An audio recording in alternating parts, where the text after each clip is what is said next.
Yang tugas saya penyebaran pemahaman dan pengalaman penerapan budaya positif.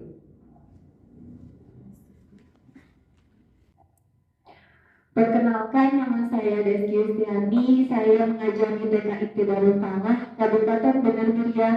Saya calon guru penggerak angkatan ke-8.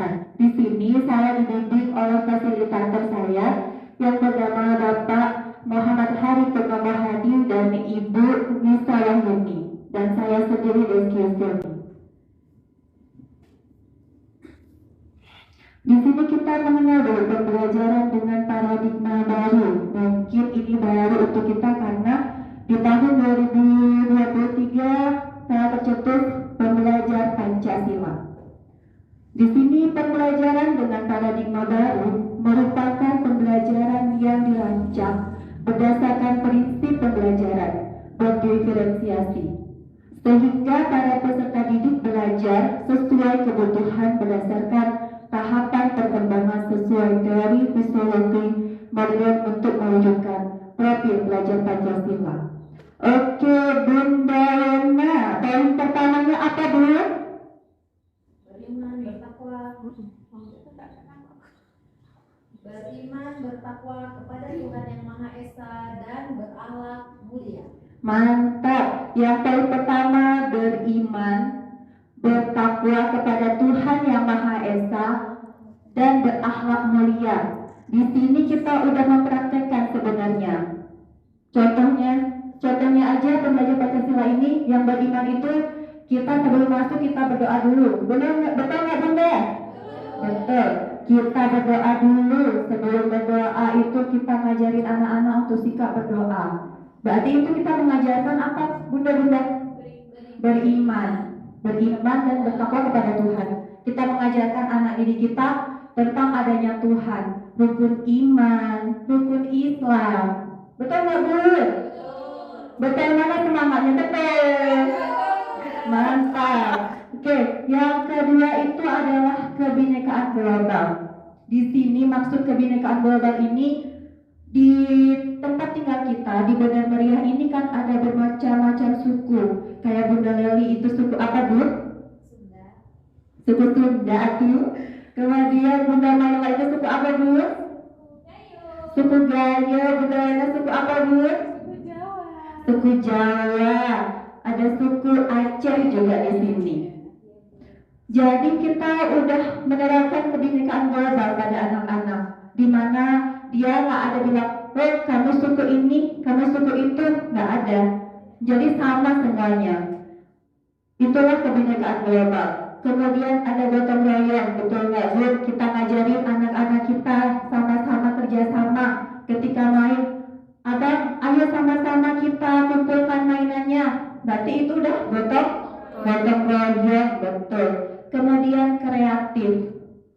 Kita ngajarin anak kita dia kreatif. Kita ngajarin dengan bahan alam, kita buat secantik mungkin untuk bisa dipajang. Kemudian ada bernalar kritis. Kalau di kegiatan TK itu, yang pertama sebelum kita kegiatan sentra, kita ajak anak-anak kita, ini apa ya gambarnya? Jadi kan anak-anak berpikir ya, nalarnya itu main. Oh ini Bunda, ini hidupnya di mana ya? Misalnya kayak ikan. Ikan hidupnya di mana ya? Kita tanya pertanyaan-pertanyaan memancing biar anak itu berpikir, oh ini di mana?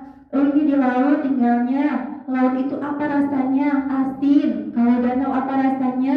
Nggak ada rasa tawar, kayak gitu Bunda. Terus kita mengajarkan anak itu mandiri, betul nggak, Bu? Kita ngajarin anak-anak itu mandiri. Betul, kita ngajarin anak-anak tuh kalau makan itu bisa makan sendiri. Terus kalau diantar mamanya cuma sampai depan pintu, bisa ikut Bunda ke sekolah, ke dalam sekolah. Oke Bunda, itu ada 6. Mungkin Bunda ada tambahan? Oke, kita lanjut ya, Bu. Kemudian ini perubahan paradigma. Kita memberi tanggapan ya, Bu. Apakah Bunda setuju pertanyaan ini? Jika setuju bilang setuju, angkat tangan. Jika tidak setuju bilang tidak setuju. Mengerti Bunda? Ngerti. Ke yang pertama itu adalah hukuman dapat mendisiplinkan anak. Kira-kira Bunda setuju enggak? Kalau saya setuju Bunda. Oke Bunda Leli, kenapa Bunda setuju? Karena dengan adanya hukuman itu anak-anak jadi merasakan efeknya. Contohnya seperti ini. Anak-anak yang tadinya suka yang paling parah itu berlari-larian. Terus ketika kita suruh diam itu membosankan ya. Ketika kita suruh dia duduk di satu pojok gitu ya. Terus dia diam lama, itu sangat membosankan. Jadi dia bakal terus berpikir bahwa ini tidak enak gitu loh, efeknya itu tidak enak, makanya dia tidak akan lagi berlari-larian. Karena pengalaman Bunda seperti itu. Terima kasih Bunda Leli yang sangat semangat memberikan inspirasinya. Kemudian yang kedua Bunda, pemberian hukuman dengan hal yang positif itu bagus nggak untuk anak-anak Bunda? Bagus Bunda. Mungkin Bunda Marla bisa memberikan tanggapan Bu? Menurut saya Bunda, hukuman yang positif itu sangat bagus untuk anak-anak, karena misalnya seperti di sekolah kita, apabila hukumannya kita kasih istighfar atau berzikir gitu, jadi selain melatih ketakwaan anak-anak, juga dia menjadi sebagai hukuman. Jadi anak-anak bakal merasa dia dihukum tapi ada manfaatnya, begitu Bunda.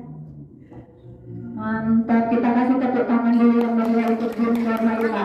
Kemudian yang ketiga, pertanyaan yang ketiga itu, memberi penghargaan dapat meningkatkan motivasi anak. Setuju enggak Bu? Setuju Bunda. Boleh? Ya, menurut saya setuju, karena memberi penghargaan terhadap anak dapat meningkatkan motivasinya. Contohnya kita memberi sesuatu apresiasi, seperti anak itu sudah mulai ini kan baru ajaran baru, jadi anak-anak baru masuk sekolah, jadi anak-anak itu sebagian sudah mulai mandiri, jadi kita beri apresiasinya seperti mengatakan hebat, atau memberikan penghargaan dengan sesuatu benda yang mungkin harganya murah, cuman manfaatnya banyak, seperti pensil atau apa, itu meningkatkan motivasi anak untuk besok akan semangat lagi datang ke sekolah gitu. Itu Bunda mungkin dari saya. Terima kasih Bunda, mana tepuk tangan yang meriahnya. Oke, sekarang perubahan paradigma ini kita kaitkan dengan game yang mau saya tunjukkan sama Bunda-Bunda semua. Game menggenggam tangan. Di sini Bunda, ini saya punya kertas. Nanti Bunda saya beri satu kertas, satu orang.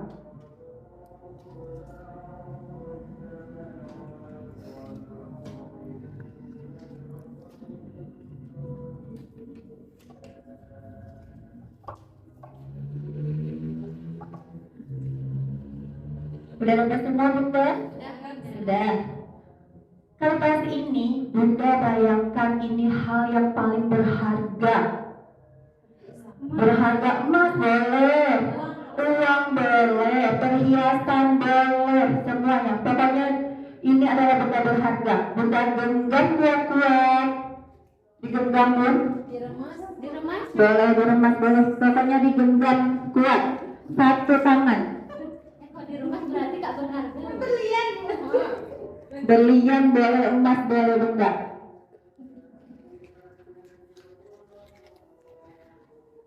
Kita bagi 3 kelompok ya Bunda. Bunda Maila sama Bunda Swidia, Bunda Lena sama Bunda Ayu, Bunda Leli sama Bunda Mira. Udah Bunda? Sebelumnya kita mau tepung cherry ya.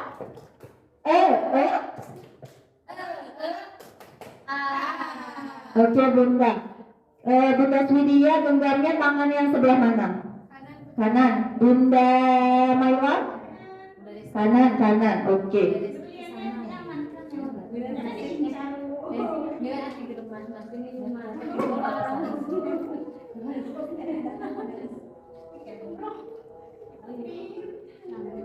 Sudah. Oke, kita saatnya bermain. Dari mungkin satu-satu ya Bun, mungkin Bunda Lenanya dulu, Bunda Swidia, Bunda Loli. Yang Bunda Ayu, Bunda Maila, sama Bunda Mira itu merebut kertas yang dipegang sama Bunda Wena, Bunda Swidia, sama Bunda Loli. Bunda Mira merebut kertasnya. Dengan cara apapun, ini kan hal berharga Bun, kira-kira Bunda kasih nggak ya? Ayo kita 1, 2, 3. Ayo Bun, rebut Bun. Boleh merayu, boleh memaksa.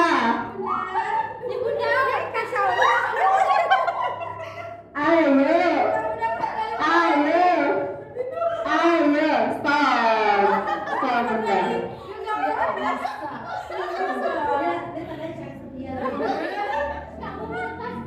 Bisa nggak Bun?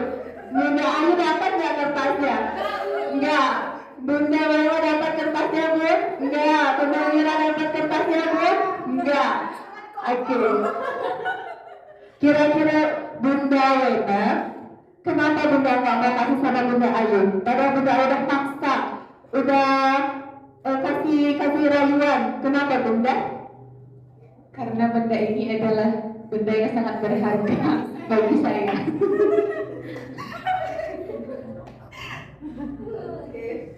Mantap.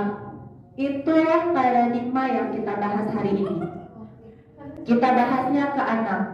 Bunda, kita lanjut ya Bun.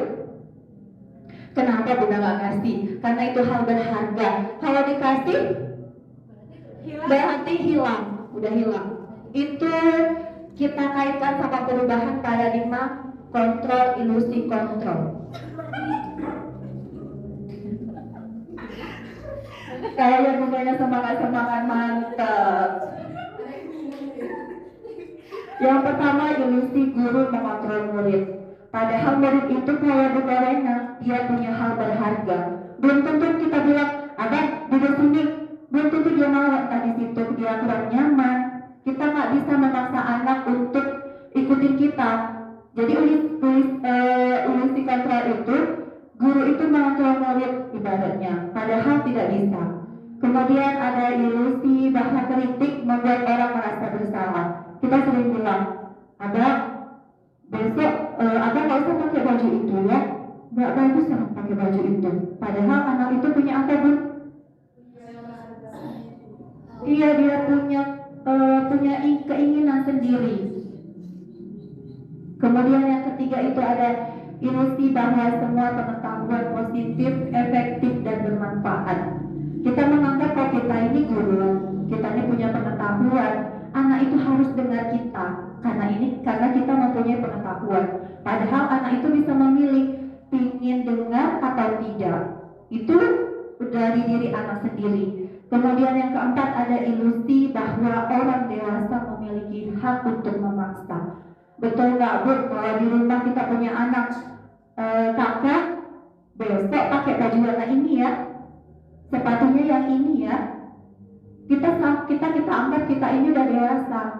Jadi kita tuh memaksa anak harus pakai baju itu, harus pakai sepatu itu, karena kita menganggap kita itu udah dewasa. Padahal anak itu punya pemikiran sendiri, punya keinginan sendiri. Oh, kakak pinginnya baju ini, cuman bunda nggak kasih karena bundanya menganggap dia itu udah paling dewasa, harus didengar. Kita lanjut Bun.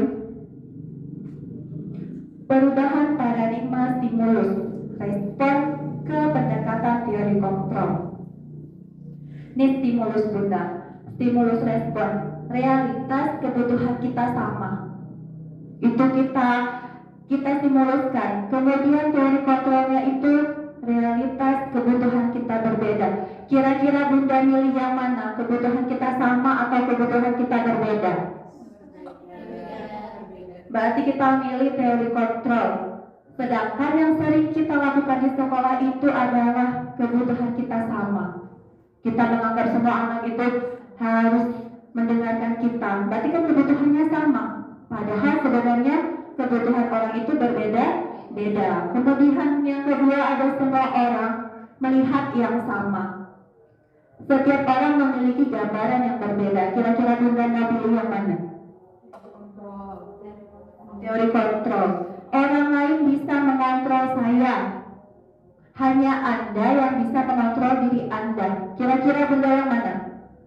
Hanya saya yang bisa mengontrol diri saya. Betul, hanya Anda yang bisa mengontrol diri Anda. Contohnya kayak game tadi.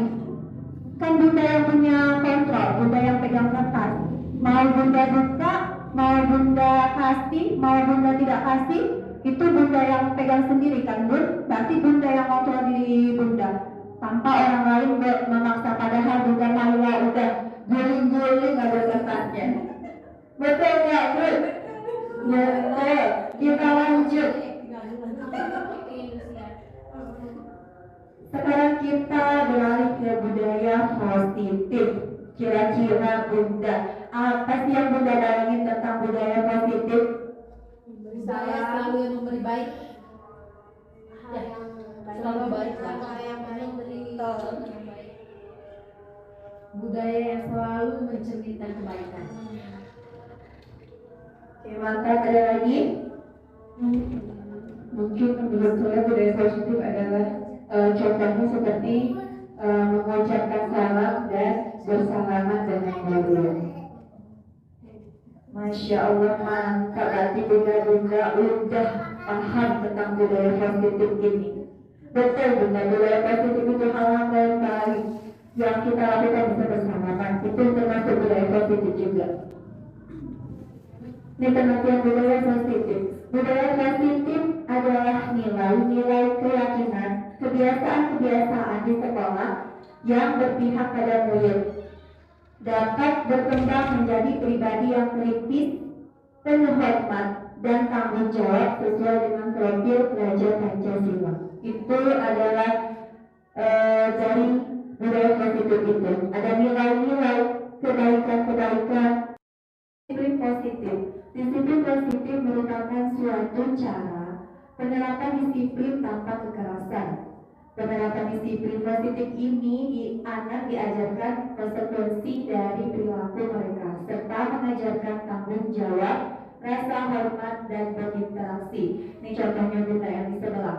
Disiplin positif membuat anak mengerti bahwa ia merapikan mainannya, maka anak akan merasa nyaman bukan karena hukuman oleh guru ataupun orang tua jika tidak melakukan atau ingin mendapatkan pujian.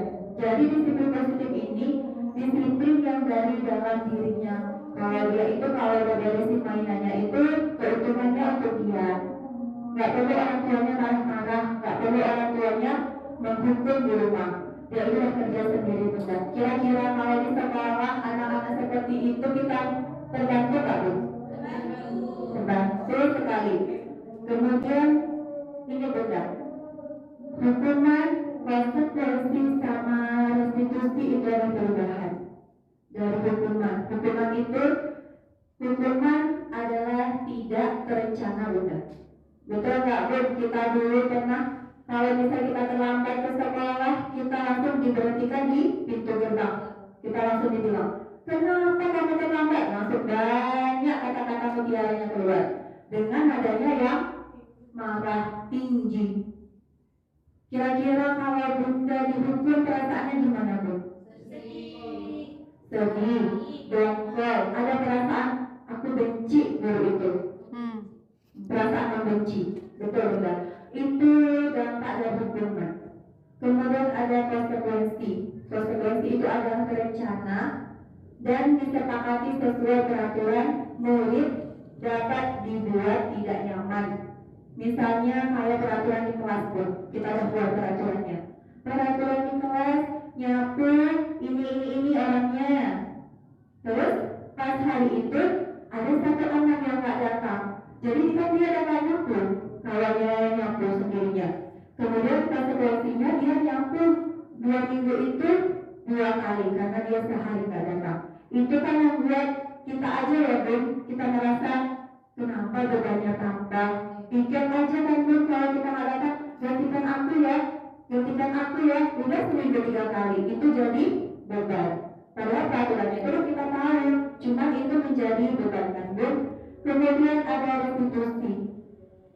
Restitusi di sini adalah proses penciptaan kondisi bagi murid untuk memperbaiki kesalahannya. Proses kolaboratif mengajarkan murid untuk mencari solusi sendiri. Restitusi itu. Jadi gurunya itu hanya nanya, kenapa kamu terlambat? Anaknya jawab, ini bunda gini jawabannya. Kira-kira mau perbaiki nggak? Mau bunda caranya gini. Jadinya restitusi ini gurunya nggak perlu tangannya, nggak perlu nunjuk-nunjuk, nada suaranya lembut, tidak menyakiti anak. Jadi anak pun bebas. Oh, aku didengar. Oh, bunda itu tahu aku terlambat ini gara-gara ini. Bunda itu tidak marah. Seperti itu bunda.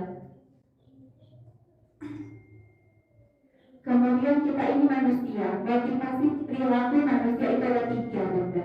Ada motivasi eksternal dari luar, ada motivasi internal dari dalam.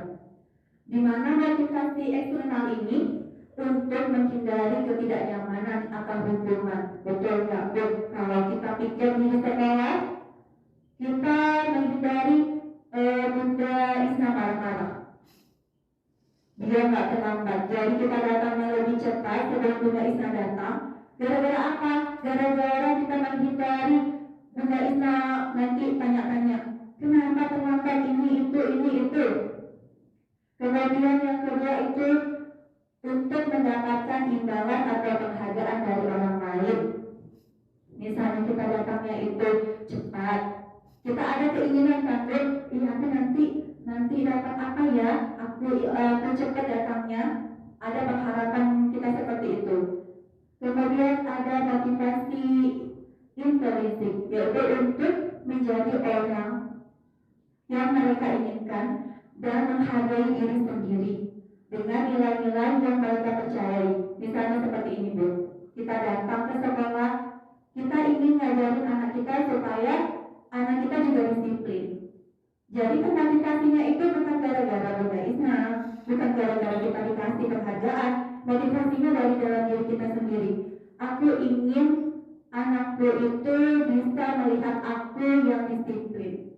Aku ingin anak itu bisa mencontohku karena aku adalah seorang guru yang bisa digugu dan ditiru.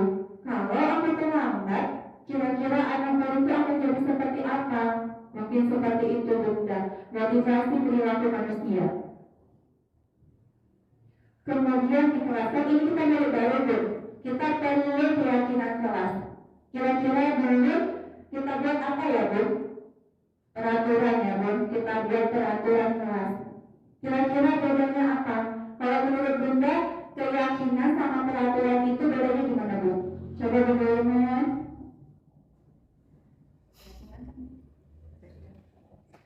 Kalau keyakinan kita percaya atas ucapannya, ucapan seseorang. Kalau peraturan adalah sesuatu hal yang harus kita ikuti,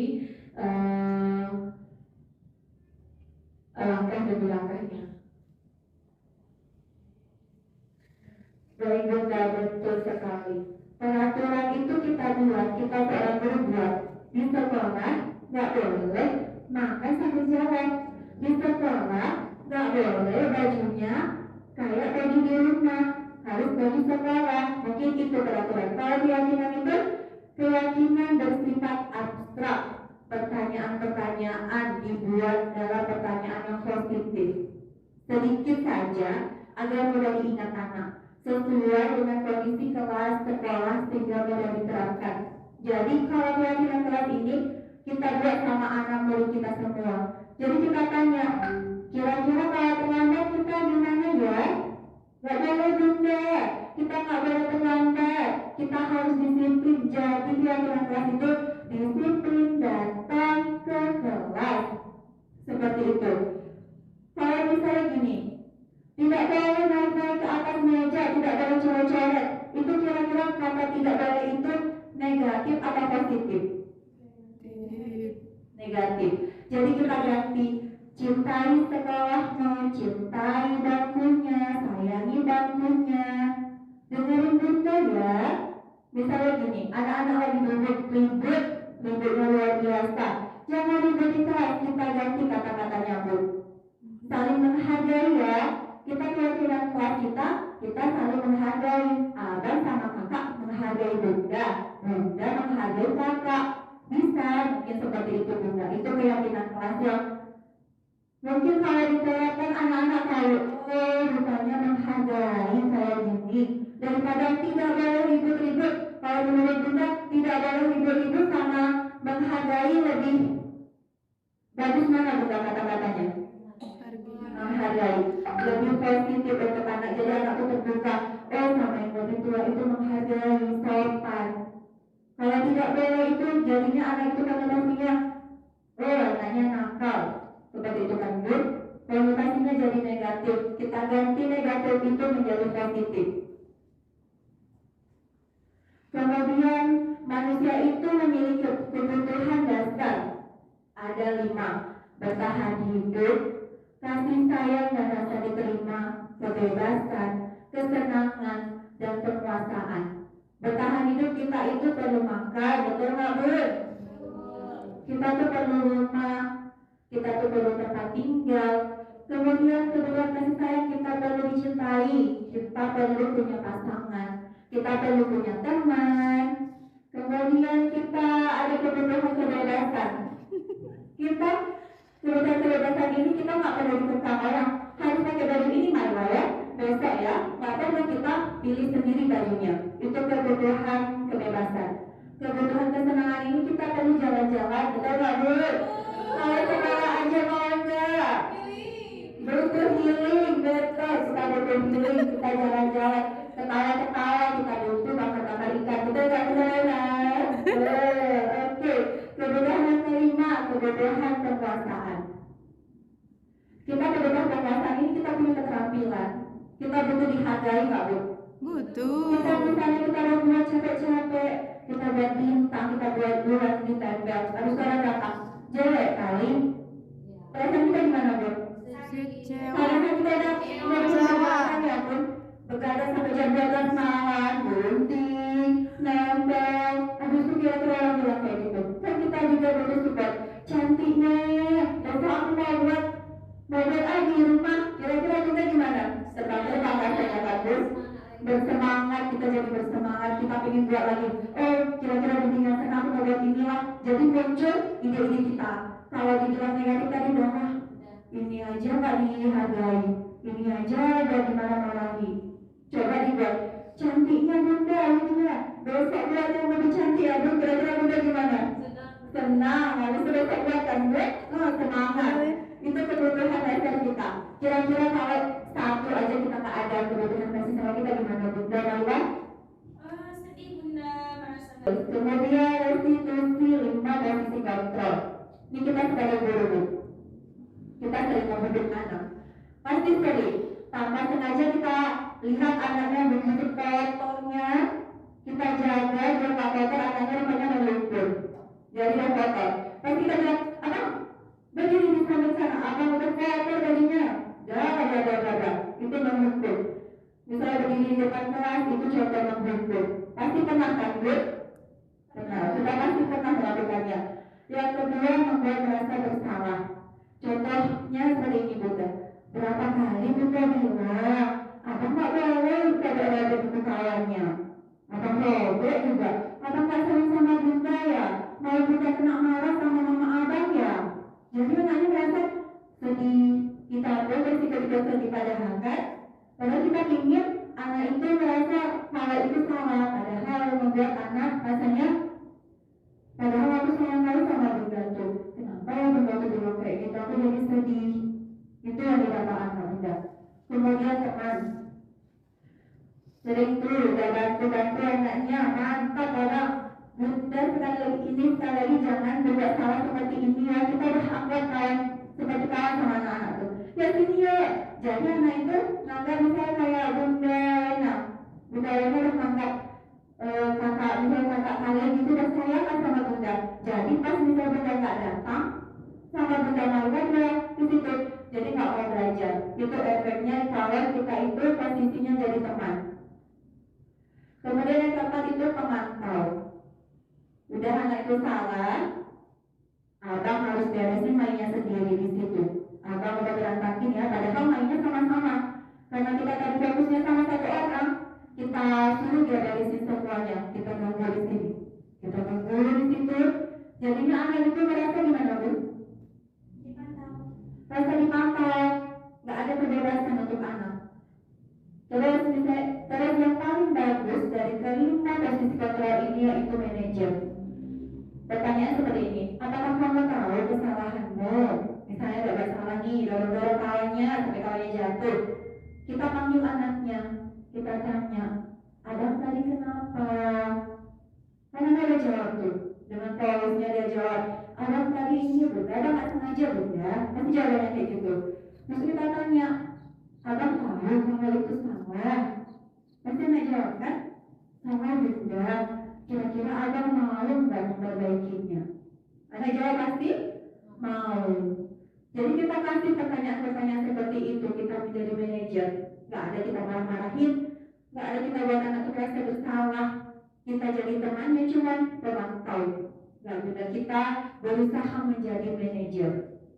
Ini adalah segitiga restitusi, suatu proses dialog yang dijalankan oleh guru agar dapat menghasilkan murid yang mandiri dan bertanggung jawab. Ada 3 benda: menstabilkan identitas, validasi tindakan yang salah, sama menanyakan keyakinan. Contoh pertanyaan seperti ini, Bunda. Misalnya anak sudah buat salah nih, kita dekati, kita tanya, Abang tadi buat salah ya? Iya, nggak apa-apa.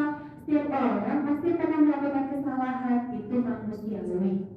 Kemudian validasi tindakannya, kamu tentu punya alasan kan? Dan kita tanya alasannya, melakukan tindakan itu.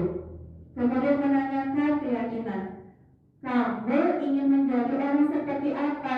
Pasti ada jawab, abang pinginnya baik loh bunda, abang pinginnya soleh loh bunda. Dari situ, jadi kita dapat kesimpulan dari anak itu sendiri. Tanpa kita bilang, abang harus gini bang, abang harus gini. Itu nggak perlu sebenarnya bunda, karena kita tinggal tanya aja dia mau apa. Misalnya terlambat, abang kok bisa terlambat?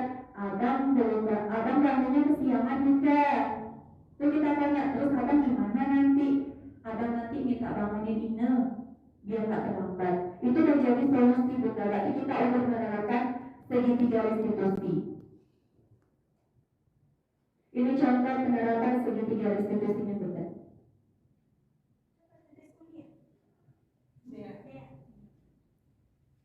Terima kasih sudah mendengarkan penjelasan saya. Mungkin dari bunda-bunda ada tanggapan tentang penjelasan yang sudah saya berikan tadi. Kepada bunda Rina, boleh bunda?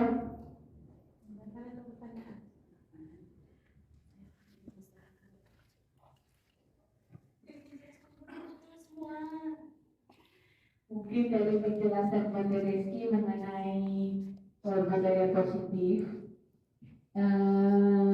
kami selaku guru berusaha untuk menempatkan diri, contohnya seperti menegur anak agar anak tersebut tidak merasa sedih, tidak merasa kecewa dari pemaparan materi tersebut. Ada beberapa hal yang kami dapatkan tentang cara bagaimana seorang guru itu sebaiknya berbicara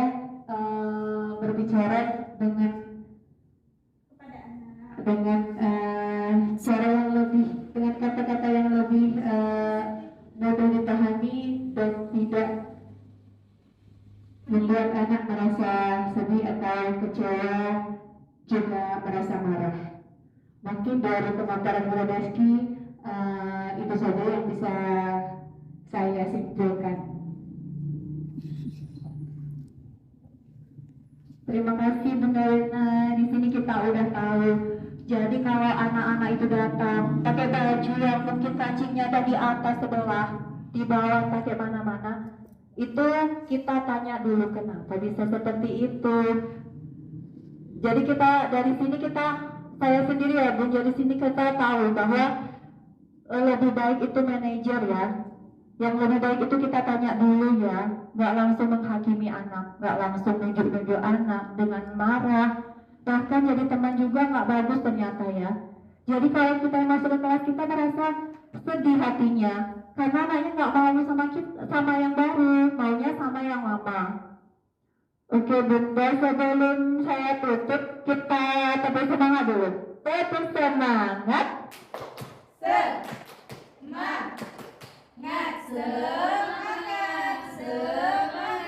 Baik Bunda, terima kasih sudah mendengarkan penjelasan saya tentang segitiga restitusi, posisi kontrol.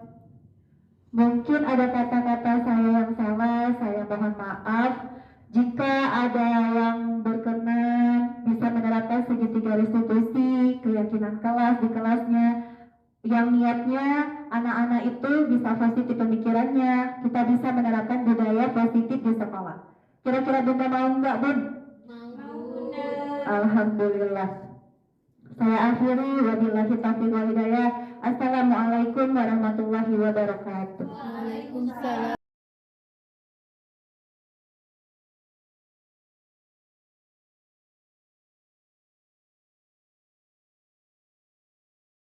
Assalamualaikum warahmatullahi wabarakatuh. Waalaikumsalam warahmatullahi wabarakatuh. Semangat hari ini. Masya Allah, mantap. Tepuk semangat.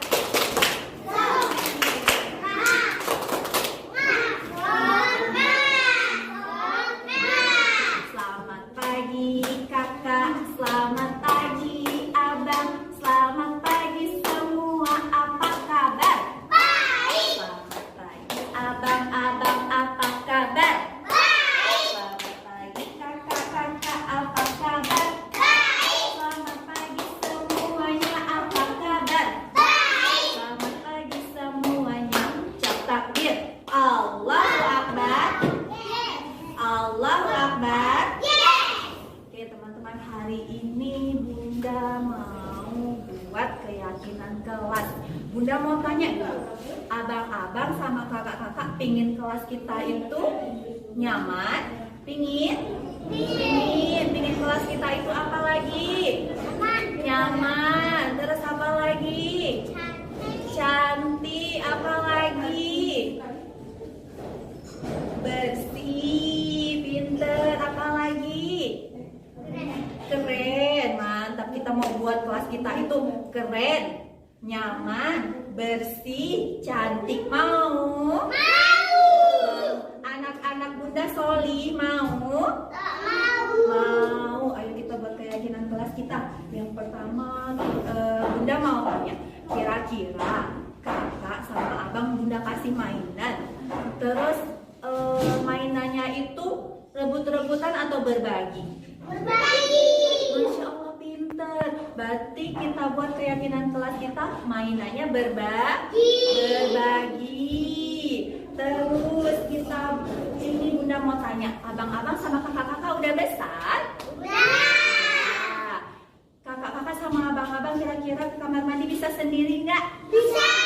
Pinter. Sendiri berarti itu udah mandiri. Berarti kakak-kakak sama abang-abang ke kamar mandinya udah sendiri, mandiri ke kamar mandi. Terus kakak-kakak sama abang-abang sayang nggak sama temennya? Sayang. Jadi kalau sayang nggak boleh pukul, nggak boleh bisik-bisik, nggak boleh juga, harus saling sayang. Coba peluk kawannya dulu, peluk kawannya. Berarti udah saling sayang, udah mandiri. Kakak-kakak sama abang-abang siapa yang bangun pagi sholat subuh? Masya Allah, mantap. Siapa yang tadi pagi ada terlambat sekolah? Gak ada. Mantap, berarti itu udah disiplin. Berarti keyakinan kelas kita disiplin. Datang ke sekolah itu tepat waktu biar kita bisa senang, bisa nyanyi-nyanyi, terus kita bisa belajar. Pinter anak Bunda. misalnya nih, Bunda punya pensil, terus abang-abang nggak bawa pensil, abang ambil itu, boleh nggak? Boleh. Boleh nggak? Boleh. Nggak boleh, karena itu punya Bunda. Harus minta izin dulu, minta izin dulu. Anak-anak Bunda harus jujur. Misalnya Bunda tanya, abang tadi pagi ada sikat gigi? Nggak ada, pintar abang udah jujur. Abang tadi pagi, kakak tadi pagi nangis nggak bangun tidur? Enggak, udah jujur. Berarti kita harus jujur.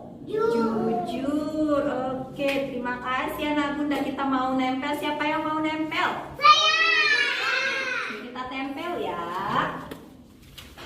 Oke, yang pertama itu saling sayang. Sama kawan kita harus sayang. Nggak boleh buat kawan kita nangis.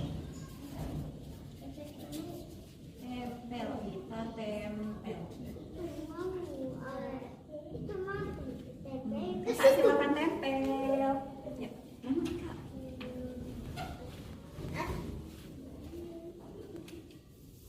Oke, siapa lagi mau?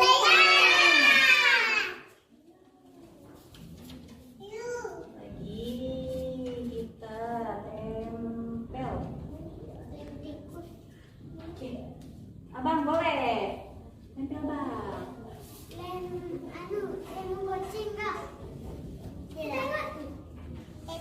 Oke, udah nampak? Siapa mau lagi?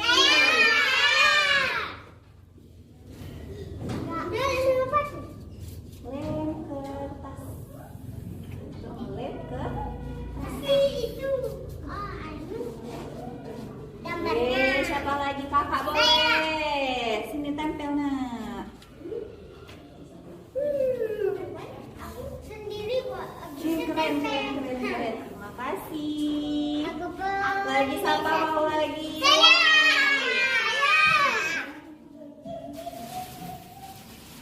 Abang boleh. Sini abang. Tempel.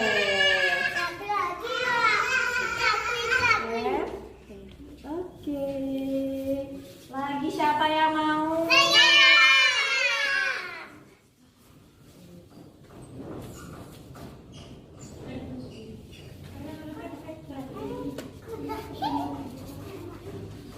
Oke, siapa ya? Abang boleh. Sini. Tempel bang. Sini. Oke, mantap. Ada berapa ya keyakinan kelas kita? Kita hitung. 1, 2, 3, 4, 5. Yang pertama saling menyayangi. Yang kedua disiplin. Yang ketiga mandiri ke kamar mandi. Keempat jujur sama bermain bersama.